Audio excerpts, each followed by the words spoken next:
Currently, I'm at Causeway Bay, and you could see there are some people walking around me, but there are no cars. That's because protesters, again, for a second night in a row, closed off Hennessy Road. This is a major road on Hong Kong Island, together with some of the surrounding roads as well. Earlier, there were about a couple thousand protesters behind me, but they moved very quickly, and now they are walking this way onto North Point, and that seems to be the tactic they are adopting now. They're just trying to tire out the police to increase the cost of for the government to manage the city. Now, this crowd, some of them have their umbrellas out, and that's not because it's raining. Now, there's been a police drone flying overhead, and they're using the umbrella to protect their identity.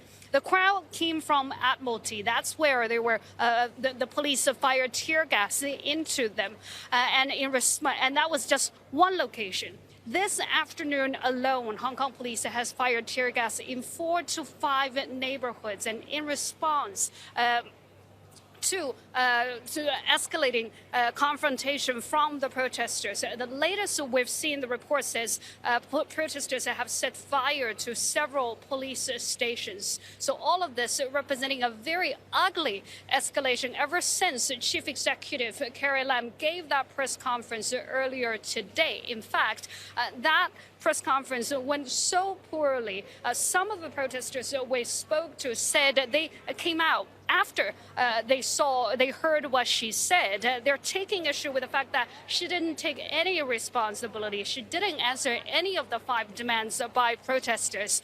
One protester I spoke to today says Carrie Lam sounded like a broken record.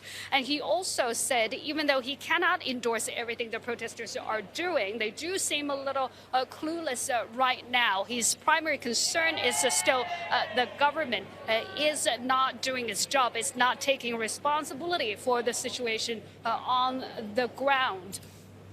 The police today also gave its first daily briefing in which it said it arrested 82 people. That brings the total since the beginning of the saga to more than 140.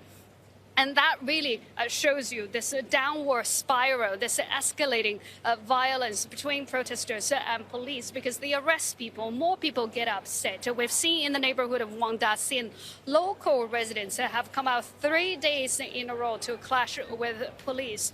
So as of right now, we're not seeing any possible opening for a de-escalation, and it's quite unclear what is going to happen. Of course, lots of rumors that China would utilize this opportunity to send its military onto the streets of Hong Kong.